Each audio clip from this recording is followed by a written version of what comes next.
this again? Can you collide one more time, please? Well, we just need to find more of such systems, right? So we want to try and find more bullet-like clusters. How do we do that? Well, look into the sky. That's what this image is telling you. And find more bullet-like clusters.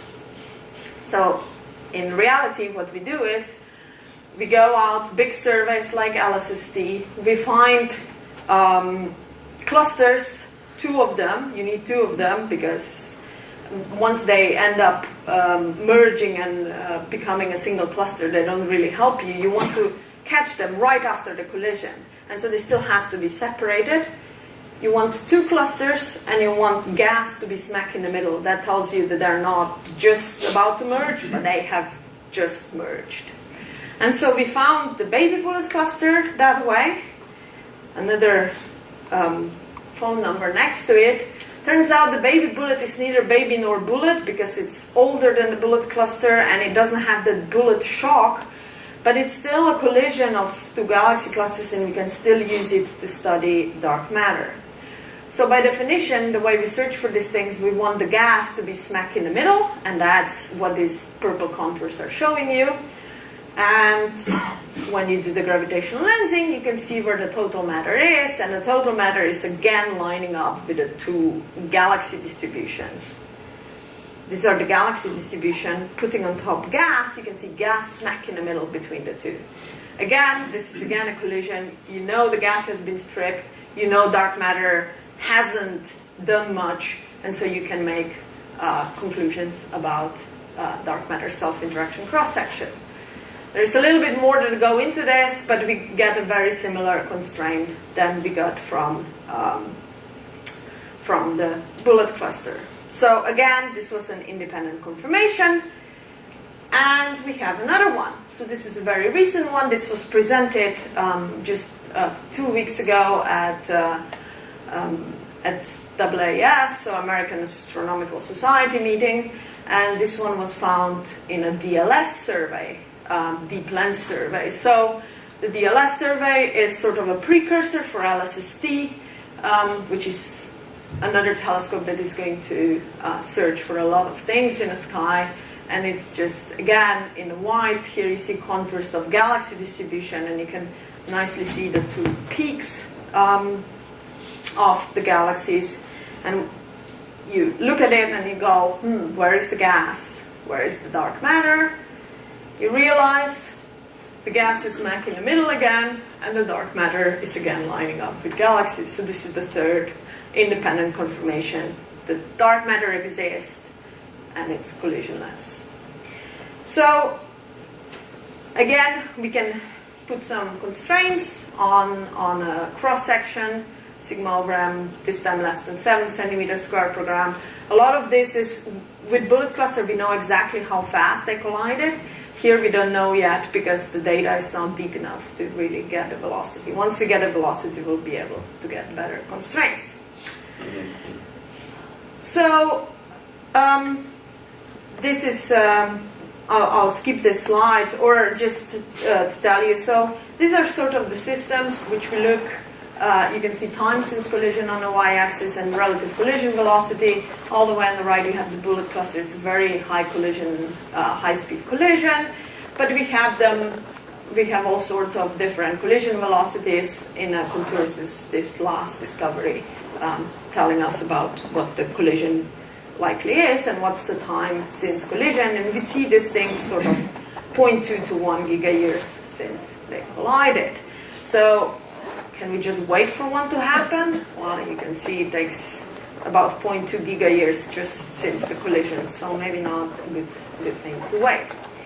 So let me conclude with a slide from Sean Carroll, which I hope I convince you that dark matter really doesn't like to interact. The collisions of dark matter with dark matter particles just don't happen.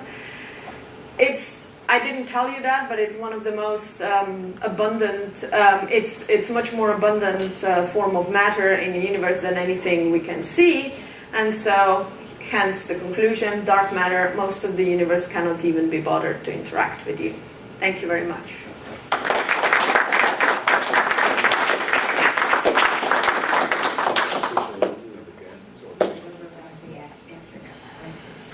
for the things popping up there. We should have moved the, done things slightly differently. Anyway, any quick questions? Question. I don't understand that photograph. Are those two gases gravitational lensing of the same gas cloud? Or are they two individual gravitational lensing? I thought. Oh, so I'm sorry, I didn't, I should have mentioned this better. So the gas distribution doesn't come from gravitational lensing. How we know where the gas is sitting and how much is there is straight from X-ray telescopes. So X-ray telescopes allow us to measure the gas temperature.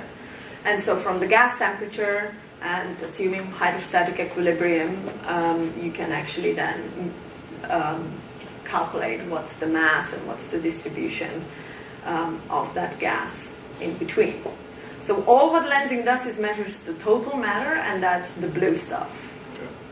But the red stuff is so, it doesn't have much mass. That's why it doesn't show as an independent blue peak, right? You have to imagine this being large peak of dark matter and then a small peak due to the gas. But, you know, it doesn't show up on this rendering. We can actually see it. If you look at the data directly, you can see that little gas peak popping up in lensing map as well.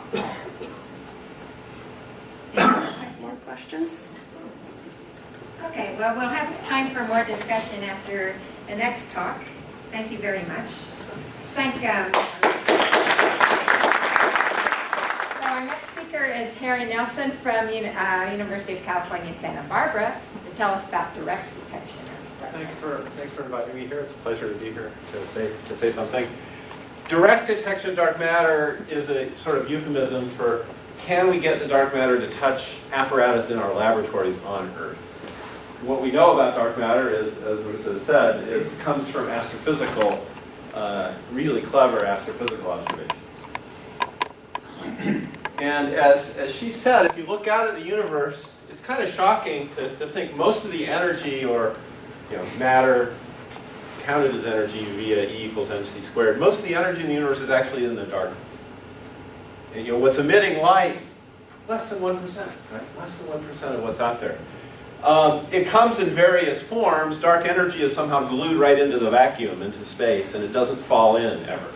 Whereas the dark matter, actually our galaxies are dark matter. That's the main thing of what a galaxy is, and luminous matter falls into the dark matter, but it clumps. Also, even our kind of matter, most of it's not emitting light. So most stuff out there is dark. Now, stuff like this, of course, has concerned the philosophers, the great, great philosophers, for a long time. Lots of things are invisible, but we don't know how many because we can't see them. So for at least 50 years, people have been thinking about this. For the direct dark matter detection experiments, the really important comparison, look what happened. Okay. All right, well, all sorts of fun things happened here. The R became upside down. That was a beta for boost, V over C. Okay, so sorry. Okay, so rotation curves are when you have some system and stuff orbiting around it. You go out a distance r, and then you look at the tangential velocity. If they're circles, you don't have to worry about ellipses or anything like that. And of course, the characteristic of our solar, you can make one of these for our solar system, which I'll do, but the characteristic of our solar system is all the mass is concentrated in the sun at the center, and the rotation curve will reflect that. And I think I also have one for Saturn for all of its moons. One thing about this is, as you know, the actual, when you make these rotation curves, the masses of the objects that are orbiting cancel out. But you can get the mass of the thing in the center. Now, you can also do the same thing for, don't ask me how I got this nice picture of our Milky Way. But okay, you can get it on the web, right? Okay. So you can do the same sort of thing. So make the same rotation curve. And there are a couple things you notice. So they're here on the same plot of the rotation curves. So 12 orders of magnitude in distance, where 1 is an astronomical unit. And then this is actually beta now, so relative to the speed of light. And what you can see, here's planets about the sun. You see the steeply falling curve. It's not hard to calculate. Moons about Saturn, same shape of curve, and that's because in both cases all the mass is clumped at the center. And then there's the level, tells you what the mass of the origin is. You can deduce the mass of the sun or the mass of Saturn by looking at the rotation curve. Okay, so then what's this thing out here at a much higher velocity and way bigger radius? Of course, that's the rotation curve, or a depiction of the rotation curve of stars in our Milky Way going around the center of the galaxy. And I don't know what happened here. These were approximate symbols before, but the speed is typically, it's about 1,000th the speed of light. That's the key thing. And flat, it's not the same. So the flatness is an indication that the matter is distributed, and not all in the center, although there's a big black hole at the center, it's not enough. The most of the matter is distributed. And you can go through some arguments. That came through, that's great, okay?